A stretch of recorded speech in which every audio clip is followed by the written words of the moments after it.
Hello, नमस्कार दोस्तों। कैसे हो आप सब? आशा करता हूँ अच्छे होंगे। और एक बार फिर से आप सभी का स्वागत है द फिक्स क्लासेस के यूट्यूब चैनल पर। और मैथ की इस चीज़ को मैं आज फिर से वापस कंटिन्यू करने वाला हूँ। पिछले वीडियो में मैंने 66 तक के क्वेश्चंस को करा दिया हुआ है। आइए आज देखते हैं हम लोग 67 के बाद के सारे सवालों को आज हम लोग कंप्लीट करेंगे। और आज हमारी ये पहली सीरीज कंप्लीट होगी मैथ की।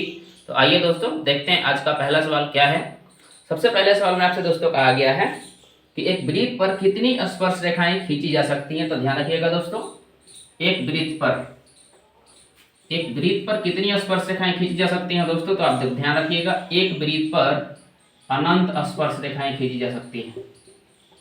एक वृत्त पर अनंत स्पर्श रेखाएं खींची जा सकती हैं।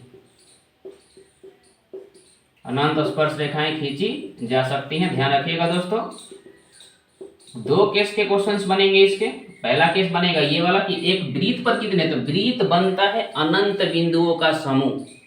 तो वृत्त अनंत बिंदुओं का एक समूह होता है। तो एक बिंदु पर एक स्पर्श रेखाएं खींची जाती हैं दोस्तों वृत्त के ऊपर।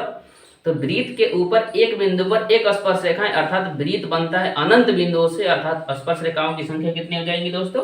तो एक वृत्त पर पूछे तो अनंत स्पर्श रेखाएं, लेकिन एक वृत्त पर एक बिंदु पर पूछे तो केवल एक स्पर्श रेखा। तो लिख लेते हैं दोस्तों, किसी वृत्त के एक बिंदु पर केवल एक ही स्पर्श रेखाएं खींची जा सकती हैं। एक ही स्पर्श रेखा खींची जा सकती है दोस्तों। ध्यान रखिएगा, ये दो क्वेश्चंस पेपर में बनते हैं 100%। ये एक क्वेश्चन फिक्स पेपर में आएगा। क्वेश्चन पूछेगा कि वृत्त पर, तो वृत्त पर दोस्तों अनंत स्पर्श रेखाएं खींची जाएंगी, लेकिन यही क्वेश्चन पूछेगा कि वृत्त के किसी एक बिंदु पर कितनी। तो वृत्त के किसी एक बिंदु पर मात्र केवल और केवल कितना स्पर्श रेखा दोस्तों, केवल एक ही स्पर्श रेखा खींची जाएगी। आइए चलते हैं नेक्स्ट सवाल के ऊपर। अगला क्वेश्चन दोस्तों 68 नंबर सवाल में पूछा गया है 1 प्लस रूट अंडर में रहेगा 1 प्लस टेन स्क्वायर। तो 1 प्लस टेन स्क्वायर का मतलब क्या हो गया दोस्तों, आपको समझ में आ गया होगा कि इसका फॉर्मूला होता है सेक स्क्वायर ए, और 1 प्लस टेन सेक स्क्वायर होगा तो अंदर से रूट से बाहर निकलेगा तो क्या बचेगा, सेक ए आपका आंसर हो जाएगा। आइए चलते हैं अगले सवाल के ऊपर, क्वेश्चन नंबर 69। ये सब बिल्कुल फॉर्मूले बेस्ड क्वेश्चन है दोस्तों, ध्यान रखेंगे। क्वेश्चन है cosec square 57 degree minus tan square 33 degree. अब दोस्तों ध्यान रखिएगा, कोसेक को सेक में चेंज कर दीजिए तो क्या आ जाएगा, sec cosec 90 minus 33 degree minus tan square, ये स्क्वायर रहेगा जहाँ कहते हैं टेन स्क्वायर 33 डिग्री। तो दोस्तों कौशिक किस में बदलता है, सेक में, तो ये आ जाएगा सेक स्क्वायर 33 डिग्री और माइनस का टेन स्क्वायर 33 डिग्री। तो सेक स्क्वायर 33 डिग्री माइनस का टेन स्क्वायर 33 डिग्री कितने के बराबर दोस्तों कौन होता है, आपको अच्छी तरीके से पता है। सर्व समीकरण 3 होती हैं, sine square theta plus cos square theta बराबर 1। यहाँ के इसके बाद ये वाला आता है sec square minus tan square बराबर 1, और उसके बाद cosec square minus cot square बराबर 1। बिल्कुल क्लियर हो गया होगा। 3 सर्व समीकरण होती हैं हमारी, जिसमें दूसरे सर्व समीकरण का ये क्वेश्चन था, आपका आंसर कंप्लीट हो गया होगा। आइए चलते हैं नेक्स्ट सवाल के ऊपर। आपका अगला सवाल क्या है, अगला सवाल दोस्तों पूछा गया cos 48। ध्यान रखिएगा दोस्तों, आपका question number 70, cos 48 degree minus sine 42 degree. दोस्तों किसी एक को चेंज कर लीजिए, अगर इसको चेंज करते हैं तो ये क्या हो जाएगा, साइन 42 डिग्री आ जाएगा। और इस साइन तोड़ने का तरीका मैंने यहाँ पे समझा दिया, यहाँ पे डायरेक्ट हमने लिखा हुआ है, ठीक है दोस्तों। ध्यान रखिएगा, साइन 42 और ये भी साइन 42, एक मान प्लस का माइनस का कट के कितना आंसर आ जाएगा दोस्तों, 0। आपका अगला सवाल अच्छी तरीके से आप समझ पाए होंगे। 71 नंबर सवाल में दोस्तों परिमेय और अपरिमेय से रिलेटेड सवाल पूछा गया आपसे, ध्यान दीजिएगा। 2.13, उसके बाद लिखा 1.13, फिर 1.1.1.3, फिर 1.1.1.3, इस तरीके से डॉटेड आगे की तरफ बढ़ रहा है। तो दोस्तों सीक्वेंस में अल्टरनेटिंग तरीके से ये चीजें आगे की तरफ बढ़ रही हैं और इसका समापन नहीं हो पा रहा है। बात को ध्यान से समझिएगा, यहाँ पे 1 है, यहाँ पे 2 1 हो गया, यहाँ पे 3 1 हो गया, यहाँ पे 4 1 हो गया, आगे 5 1 6 1 7 1, आगे की तरफ 3 नहीं बदलेगा, 3 लगातार रहेगा। तो ऐसी संख्याएं दोस्तों अपरिमेय कहलाती हैं। ऐसी संख्या क्या कहलाती है, अपरिमेय कहलाती है। लेकिन यही क्वेश्चन रेकरिंग में, जैसे 0.6 के ऊपर रेकरिंग, तो दोस्तों रेकरिंग वाले क्वेश्चन या बराबर रिपीट एक ही संख्या का लगातार हो रहा है तो उसको हम लोग परिमेय कहते हैं। बात अच्छे तरीके से समझ पाए होंगे। आइए चलते हैं नेक्स्ट सवाल के ऊपर। अगला सवाल में कहा गया सह आभाज्य संख्याओं का मौसा कितना होता है। तो दोस्तों ये हम बहुत बार बता चुके हैं आपको कि आभाज्य संख्या का कोई भी हो, कोई भी सह आभाज्य पूछे चाहे कोई भी अभाज्य पूछे, तो आभाज्य संख्या का मौसा हमेशा दोस्तों कितना होता है, 1 होता है। आभाज्य संख्या का मौसा दोस्तों कितना होता है, 1 होता है। आशा करता हूं दोस्तों समझ पाए होंगे, बहुत अच्छा तरीके से ये सारे सवाल आपको क्लियर हो रहे होंगे। आइए चलते हैं नेक्स्ट सवाल के ऊपर। अगला सवाल दोस्तों कहा गया है किसी m पूर्णांक का लिए यदि m एक धनात्मक पूर्णांक है तो धनात्मक विषम पूर्णांक क्या होगा। तो दोस्तों आपके ऑप्शन में है, ध्यान दीजिए, आपके ऑप्शन में है 4m+2, विषम पूर्णांक को आपको बताना है 4m+4, उसके बाद है 4m+1 और उसके बाद इनमें से कोई नहीं, नॉन ऑप्शन है। बोर्ड पे ध्यान दीजिए दोस्तों, आपसे कहा गया है कि आपको विषम बताना है। तो विषम दोस्तों उसे कहते हैं जिसको हम लोग यहाँ पे ये देखिएगा 4 क्या है, सम संख्या है, और सम संख्या में किसी संख्या से गुणा करके फिर सम जोड़ते हैं तो सम ही प्राप्त होगा। बात आप अच्छी तरीके से समझ पा रहे होंगे। तो आपका देखना है कि ये तो सम संख्या प्राप्त होगा, ये भी सम संख्या प्राप्त होगा। एकलौता ऑप्शन कौन बच रहा है, 4m+1, जो कि 4 में किसी संख्या से गुणा करते हैं, m का मान 1 2 3 आप कुछ भी रख सकते हैं, कोई दिक्कत इसमें है नहीं, लेकिन +1 करेंगे तो ये विषम देगा, बाकी 2 4 जोड़ेंगे तो वो क्या देगा दोस्तों, सम देगा। अर्थात हमारा आंसर क्या बन जाएगा दोस्तों, सी। ये दोनों ऑप्शन सम संख्या को रिप्रेजेंट करेंगे। आशा करता हूं दोस्तों समझ पाए होंगे। आइए चलते हैं अगले सवाल के ऊपर। अगला सवाल में दोस्तों पूछा गया रैखिक बहुपद में शून्यकों की संख्या। आपको अच्छी तरीके से समझ में आया होगा। रैखिक बहुपद तो बहुत बार हमने बताया होगा, रैखिक का मतलब एक ही होता है दोस्तों। तो रैखिक बहुपद में शून्यकों की यदि संख्या की बात करें तो रैखिक बहुपद में शून्यकों की जो संख्या होती है दोस्तों वो होती है केवल 1। रैखिक बहुपद में शून्यकों की संख्या दोस्तों कितनी आएगी, 1 आएगी। आप समझ पा रहे होंगे अच्छी तरीके से, क्योंकि रैखिक में कुछ भी पूछा जाता है एक ही होता है। आइए चलते हैं अगला सवाल।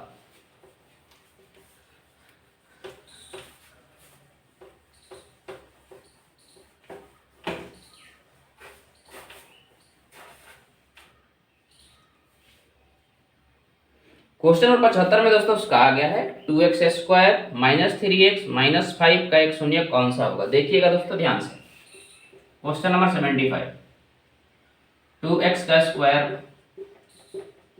3x - 5 का शून्यक निकालना है, बराबर में 0 कर लीजिए। कोई एक निकालना है दोस्तों, किसी एक का मान वैल्यू ऑप्शन में रख दीजिए, जो आंसर 0 करेगा वही आपका आंसर आ जाएगा। ऑप्शन ए में है 1, बी में है दोस्तों -1, सी में है 0 और डी में है इनमें से कोई नहीं, तो नॉन कर देते हैं। अब इसमें से किसी एक का मान भरे, पहले 0 करके देखते हैं, क्या 0 0 0 नहीं देगा, माइनस का 5 आ जाएगा पहला, इसी ऑप्शन तो नहीं होगा। यहाँ पे -1 भर के देखिए एक बार, 2 गुणे -1 का स्क्वायर कितना आएगा, -1 का स्क्वायर करेंगे तो 1 आ जाएगा, 2 में 1 से गुणा करेंगे तो 2 आएगा। फिर यहाँ पे देखेंगे 3 गुणा -1 तो -3 ये +3 कर देगा दोस्तों, तो 2 अब +3 5, माइनस का 5 0 बिल्कुल आ जा रहा है। अर्थात हमारा आंसर कौन सा हो जाएगा दोस्तों, बी हो जाएगा। यदि आपका दिमाग वहां पे काम किया ऐसे तो ठीक, नहीं तो आइए समझते हैं डिटेल में कैसे करेंगे। दोस्तों इसको तोड़ लीजिए, इसको हम लोग गुणनखंड विधि से तोड़ते हैं। 2x² - 3x - 5 = 0। इसको तोड़ दीजिए, 5 दूनी 10 आना चाहिए, और जोड़ घटा के कितना आना चाहिए दोस्तों, 3 आना चाहिए।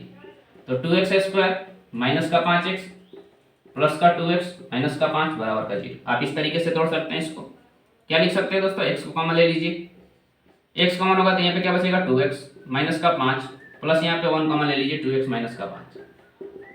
दोस्तों अच्छी तरीके से समझ पा रहे होंगे। x + 1 = 0 यदि करते हैं तो x का मान जो निकल के आएगा माइनस का 1, जो कि ऑप्शन आंसर में दिया हुआ है, एक दिया है एक नहीं दिया। एक ही शून्यक पूछा हुआ था तो एक शून्यक ये हो सकता है, नहीं तो दूसरा दिया होता तो ये आंसर आता आपका 5/2। आशा करता हूँ दोस्तों समझ पाए होंगे। आपका ऑब्जेक्टिव ऑप्शन मेथड कैसे आपको अप्लाई करना है और डिटेल में कैसे आपको हल करना है ये भी हमने आपको समझा दिया। आइए चलते हैं अगले सवाल के ऊपर, क्वेश्चन नंबर 76। 76 नंबर सवाल में दोस्तों कहा गया है कि px को gx से भाग देना है, जिसमें px का घात 6 है। मान के चलिए x है तो x का घात 6 हो गया, भागा किससे देना है दोस्तों, x का घात 2 है, gx का जो मान है x का घात 2 है। तो आपसे पूछा गया कि बताइए इसमें जो भागफल प्राप्त होगा उसका घात कितना होगा। तो दोस्तों भागा में क्या होते हैं, पावर घट जाते हैं, तो 6 में से 2 गया तो कितना आएगा दोस्तों, x का पावर 4, और x का पावर ही पूछा गया, अर्थात दोस्तों आंसर क्या निकल के आएगा, 4। अच्छी तरीके से समझ पाए होंगे। आइए चलते हैं अगले सवाल पे, क्वेश्चन नंबर 77 देखते हैं। 77 नंबर सवाल में दोस्तों आपसे कहा गया है कि 6x² - का 11x प्लस का 3 में शून्यकों का योग, शून्यकों का योग का मतलब दोस्तों alpha plus beta, minus b by a लगा दीजिए, माइनस इंटू माइनस 11/6, अर्थात आपका जो आंसर निकल के आएगा 11/6 हो जाएगा, जो कि ऑप्शन में दिया गया सी पे आपका आंसर हो जाएगा वो। आइए चलते हैं नेक्स्ट सवाल पे। 78 नंबर सवाल में कहा गया दोस्तों, ये ध्यान रखिएगा, ये 9th क्लास का सवाल है, फिलहाल अभी आप 10th क्लास में आपको पढ़ने के लिए मिल रहा है। दो चर x और y में रैखिक समीकरण ax plus by plus c, ax plus by plus c, ये दो चर वाले रैखिक समीकरण का है पॉइंट, दो चर वाला रैखिक समीकरण, दो चर वाला ये रैखिक समीकरण है। तो दो चर वाले रैखिक समीकरण में पूछा गया है आपसे कि इसके वास्तविक हलों की समुच्चय क्या होंगे। तो दोस्तों ध्यान रखिएगा, दो चर वाले रैखिक समीकरण का जो हल होता है वो अनंत होता है। हल क्या होता है दोस्तों? अनंत होता है। इसमें आपको सारणी बनाने के तरीके आपको आ रहे होंगे, x का मान रखने पर y का मिलेगा, तो आप कितना भी मान रखते चले जाएंगे, मान खत्म होने वाले नहीं है। अर्थात कहा जाता है कि दो चर वाले रैखिक समीकरणों का जो हल होता है वो दोस्तों क्या होता है? अनंत होता है। तो इसका हल क्या हो जाएगा दोस्तों? अनंत। दो चर वाले समीकरण का हल क्या होता है दोस्तों? अनंत होता है। ये ऑब्जेक्टिव सवाल में आ भी सकता है, डायरेक्ट भी पेपर में पूछा जाएगा कि दो चर वाले रैखिक समीकरण का हल कितना होता है? 1 2 3 अनंत। तो आपका आंसर क्या हो जाएगा दोस्तों? अनंत हो जाएगा। अर्थात इस क्वेश्चन में आपका ऑप्शन नहीं दिया हुआ है, अर्थात इनमें से कोई नहीं आपका आंसर हो जाएगा। चलिए चलते हैं अगले सवाल के ऊपर। अगला सवाल 79 नंबर सवाल में पूछा गया है कि आपका इनमें से कौन से हल हो जाएंगे। तो 79 नंबर सवाल को देखिएगा दोस्तों, इधर बनाते हैं।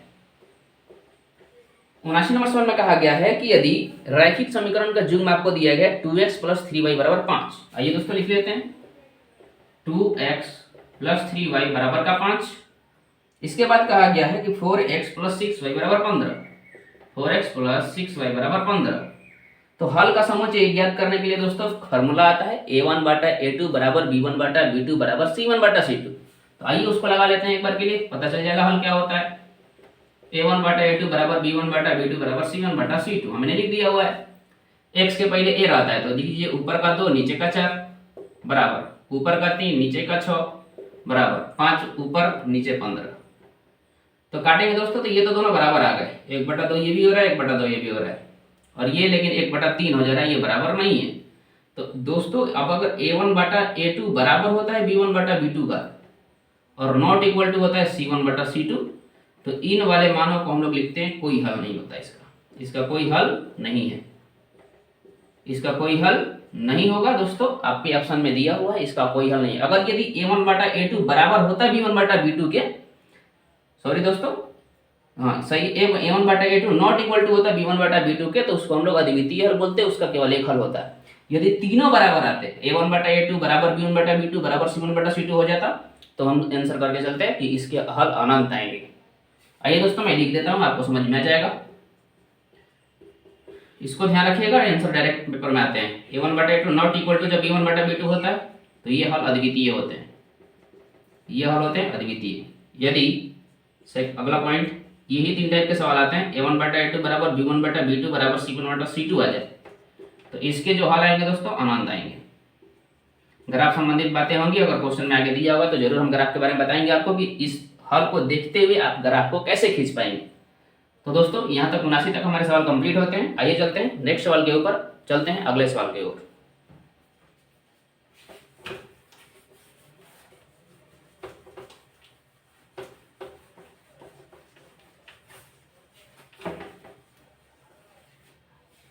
आइए दोस्तों देखते हैं 80 नंबर सवाल।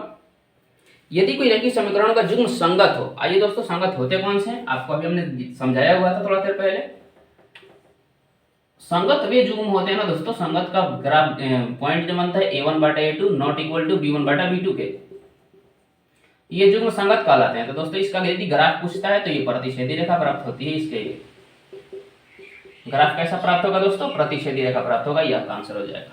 ध्यान दीजिएगा, a1 बाटा a2 not equal to b1 बाटा b2 जब माना है तो आप ध्यान रखिएगा संगत समीकरण को दर्शाएगा और इसकी ग्राफ जो होगी वो प्रतिच्छेदी रेखा में होंगी, अर्थात आपका आंसर हो जाएगा दोस्तों प्रतिच्छेदी रेखा।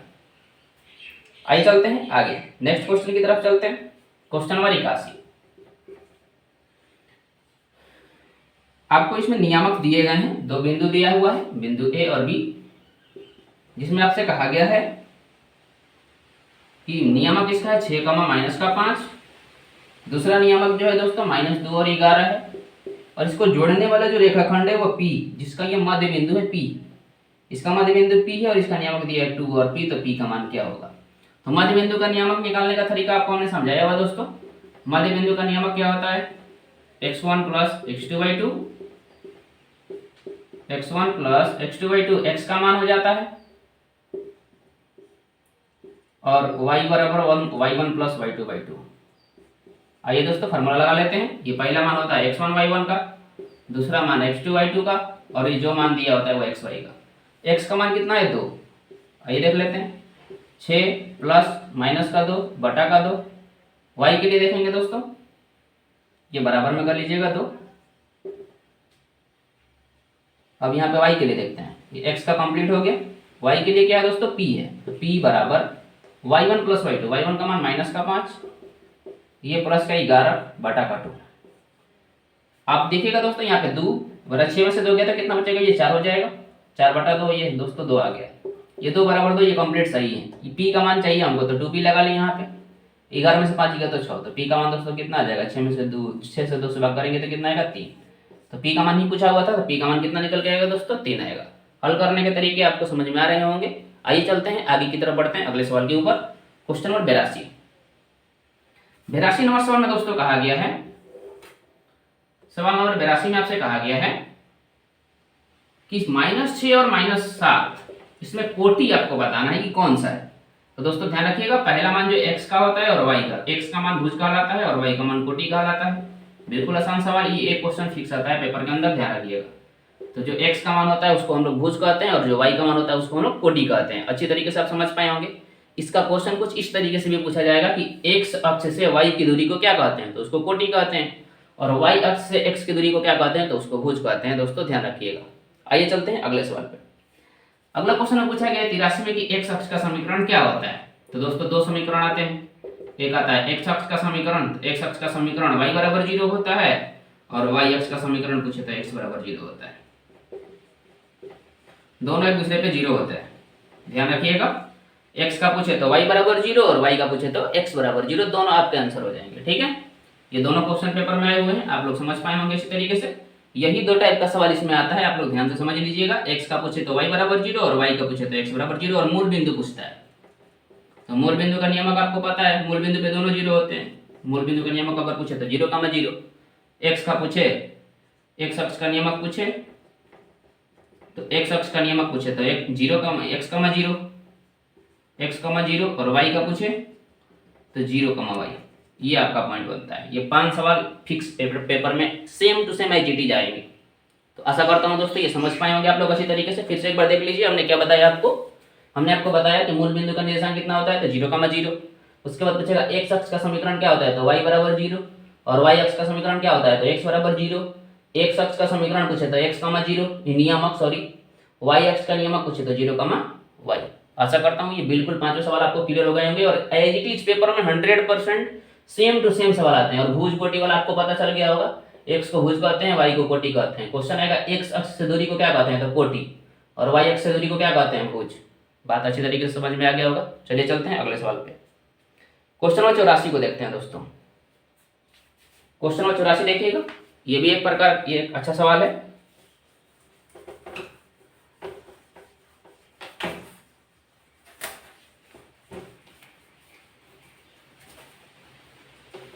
आइए दोस्तों देख लेते हैं। 84 नंबर सवाल में कहा गया है दोस्तों, sec square 10 degree, sec square 10 degree minus sec square 10 degree minus cot square 90 degree 80 degree. तो किसी एक को चेंज कर लीजिए, इसको चेंज कर लेते हैं। सेक को चेंज करेंगे दोस्तों किस में आ जाएगा, कॉसेक में आ जाएगा। तो कॉसेक 80 डिग्री हो जाएगा ये, और माइनस का कॉट स्क्वायर 80 डिग्री आ जाएगा। तो कॉसेक स्क्वायर और माइनस कॉट स्क्वायर थीटा बराबर में, अभी तो हमने आपको समझाया था 1 होता है। ये सब समीकरण का डायरेक्ट क्वेश्चन है, आइडेंटिटी पे है। इसका फॉर्मूला क्या होगा, cosec square theta minus cot square theta बराबर 1।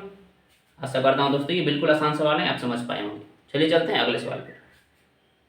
आपको अगला सवाल दोस्तों क्या दिया हुआ है, ध्यान दीजिएगा। 85 नंबर सवाल एक अच्छा सवाल निर्देशांक ज्यामिति का है। इसमें त्रिभुज के शीर्षों का नियमक आपसे दिया हुआ है, केंद्र का पूछा हुआ है। आइए देखते हैं शीर्ष में क्या क्या दिए हैं। ए का मान कितना दिया है, -1, 0। बी का मान है दोस्तों 5, -2। सी का मान है 8, 2। दोस्तों ध्यान रखिएगा, आपसे केंद्रक का पूछा है नियामक। 3 चीजें रहती हैं। केंद्रक का नियामक का फॉर्मूला आपको पता होगा, x1 + x2 + x3/3 और y1 + y2 + y3/3। बिल्कुल आप समझ पा रहे होंगे अच्छी तरीके से। केंद्रक का नियमक का मैंने फॉर्मूला लिख दिया हुआ है, ये डायरेक्ट पेपर में आया हुआ है सवाल कि केंद्रक का निम्न में से क्या फॉर्मूला है। तो आपको याद रखना है x1 + x2 + x3/3, y1 + y2 + y3/3। तो अच्छी तरीके से आप समझ पा रहे होंगे। मान भर दीजिए, ये पहला मान x1 y1 का, दूसरा मान x2 y2 का और तीसरा मान x3 y3 का। तो क्या हो जाएगा दोस्तों, -1 + का 5 + का 8 बटा का 3। तो 8, 5, 13 में से 1 गया तो ये 12/3 आ जाएगा यहाँ पे। नेक्स्ट देखेंगे y1 + y2 + y3। y1 का मान 0, y2 का मान -2 और ये +2। तो दोस्तों ये +2 -2 तो 0 हो गया बटा का 3, तो ये कट जाएगा 4 बार में, ये 0 आ जाएगा। तो आपका आंसर जो निकल के आएगा दोस्तों 4, 0 हो जाएगा। ये केंद्र का नियमक आप निकाल पाए होंगे अच्छी तरीके से और आपको ये बिल्कुल बेहतरीन तरीके से समझ में भी आ गया होगा। आइए चलते हैं अगले सवाल के ऊपर। आपका ऑप्शन डी पे है ये, जो कि आंसर सही है। अगला क्वेश्चन नंबर आपको से पूछा गया 86 में आपसे पूछा गया अर्धवृत्त की परिमिति निकालना है आपको। तो अर्धवृत्त की दोस्तों परिधि का फॉर्मूला क्या होता है आपको पता है। अर्धवृत्त की परिधि बराबर होती है पाई r + 2r। r कॉमन होता है तो पाई + 2 हो जाएगा। तो आपको ये आपकी त्रिज्या दी है 7 सेंटीमीटर की। 7 सेंटीमीटर की त्रिज्या है तो आप 7 r के जगह पे 7 भरिए और 22/7 + 2 ये हो जाएगा, 7 दूनी 14 हो जाएगा। 22 + 14/7 × 7, तो 7 × 36/7। 7 से 7 खत्म हो जाएगा। आंसर जो निकल के आएगा दोस्तों क्या आएगा, 36 सेंटीमीटर आएगा। उम्मीद करता हूँ दोस्तों आप लोगों को ये चीज़ें बहुत अच्छी तरीके से समझ में आ रही होंगी। आइए चलते हैं अगले सवाल के ऊपर। आपका अगला सवाल नंबर 87 नंबर सवाल में कहा है कि दोस्तों किसी वृत्त के बाह्य बिंदु से कितनी स्पर्शरेखाएं खींची जा सकती हैं। तो दोस्तों ये स्पेशल केस का क्वेश्चन आराम से अच्छी तरीके से आप समझिएगा, इकलौता क्वेश्चन आता ही है। ये एक वृत्त है, इसका बाह्य बिंदु कोई यहाँ पे है तो इससे मात्र 2 ही स्पर्शरेखाएं खींची जा सकती हैं। तो आप लोग ध्यान रखिएगा, वृत्त के बाह्य बिंदु से केवल 2 स्पर्शरेखाएं खींची जा सकती हैं। वृत्त के बाह्य बिंदु से, फिक्स पैटर्न का सवाल है दोस्तों, चेंजिंग कुछ नहीं आएगी, सेम टू सेम यही आएगा। वृत्त के बाह्य बिंदु से केवल 2 ही स्पर्श रेखाएं खींची जा सकती हैं। आप ध्यान रखिएगा, केवल 2 ही स्पर्श रेखाएं खींची जा सकती हैं। केवल 2 ही स्पर्श रेखाएं खींची जा सकती हैं। तो वृत्त के बाह्य बिंदु से केवल कितने स्पर्श रेखाएं, तो केवल और केवल कितने दोस्तों, 2 स्पर्श रेखाएं खींची जा सकती हैं। तो वृत्त की बाह्य बिंदु कोई भी आप लीजिएगा तो स्पर्श रेखा एक यहाँ पे टकराएगी और यहाँ से टकराएगी। आप कहीं भी उस तरफ में मिलेंगे तो यहाँ पे आके टकरा जाएंगी, 2 ही स्पर्श रेखाएं खींची जाएंगी बाहर से। उम्मीद करता हूँ आपको अच्छी तरीके से ये चीजें समझ में आ रही होंगी। आइए चलते हैं अगले सवाल के ऊपर। अपना अगला सवाल क्या है, आइए कुछ दोस्तों 88 नंबर सवाल को अगर आप देखें इस तरीके से, तो 88 नंबर सवाल में कहा गया आपसे, 88 नंबर सवाल में कहा गया कि 1 + cot स्क्वायर थीटा कितने के बराबर होता है। तो ये फॉर्मूला हो गया दोस्तों, 1 + cot स्क्वायर थीटा किसके बराबर होता है, cos स्क्वायर थीटा। ये तो डायरेक्ट आइडेंटिटी से सवाल है जो अभी हमने यहाँ पे लिखा हुआ है। यहाँ पे अगर प्लस, यहाँ इसको देखते हैं तो ये जाकर उधर प्लस में हो जाएगा, तो वही लिखा हुआ है 1 + cot स्क्वायर थीटा बराबर cos स्क्वायर थीटा। तो ये आपका आंसर हो जाएगा 88 का 1 + cot स्क्वायर थीटा। चलिए दोस्तों चलते हैं अगले सवाल के ऊपर। आशा करता हूँ ये सभी चीजें आपको समझ में आ रही होंगी। तो चलिए हम लोग चलते हैं नेक्स्ट सवाल के ऊपर, क्वेश्चन नंबर 89 को देखते हैं।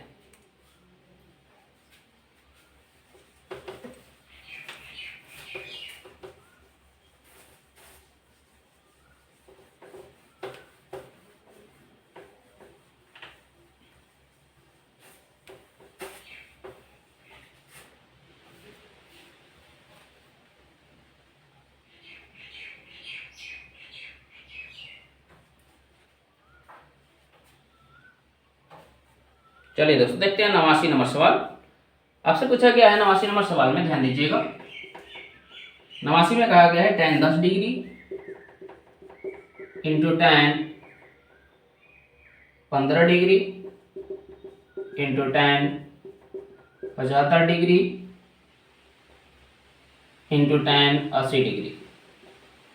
दोस्तों इसमें कुछ करना होता नहीं है, केवल आप जोड़ा खोज रहे हो। tan उल्टा हो जाएगा, यानी कि इसका हो जाएगा cot 75 और tan 10 का ये 80 जो है दिख रहा है, ये cot 80 हो जाएगा। तो tan × cot सबका आंसर कितना हो जाएगा दोस्तों, कट के 1। केवल जोड़ा देख लेना है कि 90 डिग्री कोण बना रहे हैं, same pattern same ratio, tan tan का जोड़ा 90 का होना चाहिए, cot cot का जोड़ा 90 का होना चाहिए, वो बिल्कुल कट जाएंगे सब। तो जैसे देखेंगे 75 और 15 को जोड़ने पर 90 हो जा रहा है, बिल्कुल ये कट के आंसर 1 देगा। 10 और 80 जोड़ के 90 आ रहा है, बिल्कुल ये कट के आंसर कितना दोस्तों देगा, 1 देगा। अर्थात हमारा आंसर क्या निकल के आएगा दोस्तों, केवल और केवल 1। आइए चलते हैं अगले सवाल पे, समझ पाए होंगे अच्छी तरीके से आप। 90 नंबर सवाल को देखेंगे। 90 नंबर सवाल में दोस्तों क्या कहा गया है, ध्यान दीजिए। इसमें कहा गया है tan थीटा बराबर √3 दिया हुआ है। अच्छी तरीके से देखिएगा, tan थीटा बराबर √3 है, तो sec थीटा का मान क्या है दोस्तों। यहाँ पे देखेंगे tan थीटा में √3 किसका मान होता है tan के लिए, तो tan कितना डिग्री दोस्तों, 60 डिग्री। तो tan से tan खत्म हो जाएगा, तो थीटा का मान क्या आएगा, 60 डिग्री। और ये पूछा sec थीटा, तो थीटा की जगह पे क्या भर देंगे, 60। और sec 60 का मान ध्यान दीजिएगा कितना होता है दोस्तों, तो केवल और केवल कितना होता है, 2। तो आपका आंसर क्या निकल के आ जाएगा, 2। Next question 91। अगर कहीं समझने में आपको दिक्कत हो, किसी को आपके चैप्टर में डाउट हो रहा हो, तो आप जरूर कमेंट में लिख के बताइए कि सर ये चैप्टर को आप जल्दी से जल्दी उसको हम लोग करा के खत्म करा दीजिए। मैं उस चैप्टर की वीडियो को लाने की कोशिश करूंगा। आइए दोस्तों चलते हैं अपने अगले सवाल की ओर। निम्न में कौन अपरिमेय नहीं है, आपसे पूछा गया पाई। ऑप्शन में है पाई, पाई के अलावा है √7, इसके अलावा ऑप्शन में है √2/5, √2/5, इसके अलावा है 3√75/√48। ध्यान दीजिए दोस्तों बोर्ड पे, पाई को हम हमेशा क्या बोले हैं आप लोग, अपरिमेय संख्या। ध्यान रखिएगा, ये क्वेश्चन डायरेक्ट पेपर में आएगा कि निम्न में पाई क्या है, तो पाई एक अपरिमेय संख्या होती है। और ये दोनों रूट वाले पॉइंट्स तो आपको समझ में आ गया होगा कि जिस रूट का एग्जैक्ट वर्गमूल नहीं निकलता है उसे हम लोग अपरिमेय संख्या कहते हैं। तो √7 का एग्जैक्ट वर्गमूल नहीं निकलता है, अर्थात इसको हम लोग अपरिमेय की कैटेगरी में डालेंगे। और क्या ये √2 और √5 का वर्गमूल निकल रहा है, तो नहीं निकल रहा है, तो ये भी किस में चला जाएगा, अपरिमेय में चला जाएगा। अर्थात एकलौता ऑप्शन कौन बच रहा है आपका आंसर, तो 3√75/√48। अगर डिटेल में हल करें तो डिटेल में हल करने के तरीके हो जाएंगे 3 × √5, रूट कितना हो जाएगा दोस्तों 3, और नीचे में आएगा 4√3, √3 से √3 खत्म हो जाएगा, आंसर निकल के आएगा 15/4, जो कि एक परिमेय संख्या है। जो कि क्या है दोस्तों, एक ये परिमेय संख्या है। आप अच्छी तरीके से समझ पाए होंगे 91 नंबर सवाल को, एक बेहतरीन सवाल। आइए चलते हैं 92 नंबर सवाल को देखते हैं। 92 नंबर सवाल में कहा गया है दोस्तों कि x² - 3x + 5 अल्फा बीटा इनका शून्यक हो, तो अल्फा प्लस बीटा का मान क्या होगा, तो दोस्तों कितनी बार मैंने बताया, अल्फा प्लस बीटा बराबर -b/a होता है, तो -3/1 हो जाएगा। अर्थात आपका आंसर क्या निकल के आ जाएगा, 3। बिल्कुल आसान सवाल था, अब देखते हैं आंसर कर पाए होंगे। क्वेश्चन नंबर 93 यानी 93, इसमें भी वही पूछा गया है। इसमें पूछा गया है इसके शून्यक क्या हो सकते हैं, x², ये थोड़ा अच्छा सवाल है दोस्तों, लेवल का है। 1/6x - 2, इसके शून्यक क्या आएंगे, बराबर में 0 लगा लीजिए। ये कितना हो जाएगा दोस्तों, इसको बटा पर का जोड़ कर लो, 6x² हो जाएगा, प्लस x - 12 बराबर का 0। तो 12 × 72 होना चाहिए, और जोड़ घटा के 8 आना चाहिए, 1 आना चाहिए, तो 9 और 8 ले लेते हैं, 9x - 8x बराबर 12, -12 बराबर 0। 3x को कॉमन ले लेते हैं, 2x + 3 हो जाएगा, माइनस यहाँ पे 4 कॉमन हो जाएगा, 3x 2x + 3 हो जाएगा। तो दोस्तों यहाँ पे अच्छी तरीके से आप समझ पा रहे होंगे कि ये 3x - 4 पहला इक्वेशन आएगा, यानी 3x = 4, तो x का मान क्या आ जाएगा, 4/3। इसको अगर एक बार तोड़ें तो 2x + 3 बराबर 0 है, तो 2x बराबर -3 आएगा, तो x का मान क्या आएगा, -3/2। अब देख लीजिए ऑप्शन में कौन कौन है, 4/3 और -3/2 कौन हो रहा है, आपका आंसर हो जाएगा। तो आंसर है आपका -3/2 और 4/3, जो कि बिल्कुल ऑप्शन सी बी पे दिया हुआ है, तो आपका आंसर बी हो जाएगा। अच्छी तरीके से आप समझ पाए होंगे, बिल्कुल ये अच्छा सवाल है, बहुत ही बेहतरीन सवाल। इसको 2 नंबर में पूछा जाना चाहिए था, लेकिन ऑब्जेक्टिव में दिया है तो हल तो करना ही है दोस्तों, तरीका आपके पास है ही, आप आराम से इस तरीके से आप हल कर पाएंगे। चलिए आगे चलते हैं, क्वेश्चन नंबर 94। 94 नंबर सवाल थोड़ा अच्छा सवाल, नंबर सिस्टम का ही सब सवाल इधर दिया हुआ है, तो आइए देख लेते हैं। क्वेश्चन नंबर 94 में आपसे क्या पूछा गया, लसा मसा का ये सवाल है दोस्तों, ध्यान दीजिएगा। क्वेश्चन नंबर 94 में कहा गया है कि दो संख्याओं का गुणनफल दिया हुआ है, दो संख्याओं का गुणनफल दिया हुआ है, और आपसे पूछा गया उसका मसा भी दिया हुआ है, लसा पूछा गया। तो दोस्तों फॉर्मूला डायरेक्ट लगाइएगा, लसा बराबर दो संख्याओं का गुणनफल बटा मसा, दो संख्याओं का गुणनफल बटा मसा। तो दो संख्याओं का गुणनफल बटा मौसा हो जाएगा। तो दो संख्याओं का गुणनफल है कितना हमारे पास, तो 2166 है, और मौसा कितना दिया हुआ है 19, तो काट दीजिए 19 से। एक बार में 19 कटेगा, कितना बचेगा 2, एक बार में फिर 19 कटेगा, कितना बचेगा, और 19 चौक 76, यानी कितना आ जाएगा 114, जो आपका आंसर निकल के आ जाएगा। अच्छा, तो आशा करता हूँ दोस्तों ये बिल्कुल आपको अच्छी तरीके से समझ में आया होगा। दो संख्याओं का गुणनफल बटा मौसा बराबर लसा, और मौसा पूछता है तो दो संख्या गुणनफल बटा लसा। आप इस फॉर्मूले से पूरे क्वेश्चंस को आराम से हल कर पाएंगे। आइए चलते हैं क्वेश्चन नंबर 95। 95 नंबर सवाल में कहा गया दोस्तों कि px का एक गुणनखंड x प्लस 1 है, तो इस बहुपद का शून्य क्या होगा। तो x प्लस 1 का शून्य क्या होता है दोस्तों, तो x प्लस 1 का शून्य निकालना है, बराबर में 0 कर दीजिए। बराबर का आंसर क्या आएगा -1, जो कि आपका क्वेश्चन का उत्तर है। चलिए आगे चलते हैं। नेक्स्ट सवाल बिल्कुल आसान सवाल था ये। आगे पूछा गया दोस्तों 96 नंबर सवाल में कि ग्राफ कैसा होगा। आपके पास दो इक्वेशन है, क्या क्या है, 6x माइनस का 2y प्लस का 9 बराबर का 0। उसके बाद आगे दिया हुआ है 3x माइनस वाई प्लस का 12 बराबर का 0। पूछा इसका ग्राफ कैसा होगा बताइए। ग्राफ जांचने के लिए a1 बटा a2 बराबर b1 बटा b2 बराबर c1 बटा c2। पहले हल जांच लेते हैं, उसके बाद ग्राफ क्लियर हो जाएगा। आइए देखते हैं 6 बटा 3 माइनस का 2 बटा माइनस का 1 और 9 बटा 12। अब दोस्तों देखेंगे इसको, तो ये कितना आ रहा है, ये 2 बराबर का 2, यानी कि a1 बटा a2 हो रहा है, लेकिन ये कटेगा तो 3 ऊपर 4 नीचे, ये 3 बटा 4 बराबर नहीं होगा। तो कौन बराबर हो रहे हैं, a1 बटा a2 बराबर हो रहा है b1 बटा b2 के। a1 बटा a2 बराबर b1 बटा b2 not equal to c1 बटा c2। तो अभी हमने आपको समझाया था इसका कोई हल नहीं होगा। क्या होगा दोस्तों, कोई हल नहीं होगा। अब जब कोई हल नहीं होता है तो इसका ग्राफ जो होता है समानांतर होता है, अर्थात हमारा जो ग्राफ खिंचाएगा वो कैसी रेखा में होगा, समानांतर रेखा में होगा। कुछ इस तरीके से जाएगा ग्राफ, कहीं इस तरीके से चलेगा इसका। आशा करता हूं दोस्तों ये केस इस समानांतर रेखा को रिप्रेजेंट करते हैं, तो आपको ये बिल्कुल अच्छी तरीके से समझ में आए होंगे। आइए चलते हैं अगले सवाल के ऊपर, क्वेश्चन नंबर 97। 97 नंबर सवाल दोस्तों ये लसा मसा का क्वेश्चन है, तो आइए देख लेते हैं। 97 में दिया है 2 पॉइंट, ए दिया है, ए का मान कितना दिया है दोस्तों 2 का पावर 3, 2 का पावर 3 गुणा 3 गुणे 5। बी का मान भी दिया हुआ है, बी कितना दिया है 2 का पावर 4 गुणे 2 का पावर 4 गुणे 5 गुणे 7, 2 का पावर 4 गुणे 5 गुणे 7। अब दोस्तों ध्यान रखना कि इसका क्या पूछा गया है, लसा पूछा गया है। तो ए बी का लसा में देखिएगा सबसे अधिकतम पावर कितना मिल रहा है। तो देखिएगा दोस्तों इसमें 2 का पावर 3 और 2 का पावर 4 में बड़ा कौन है, तो 2 का पावर 4, तो 2 का पावर 4 को बाहर ले लीजिए।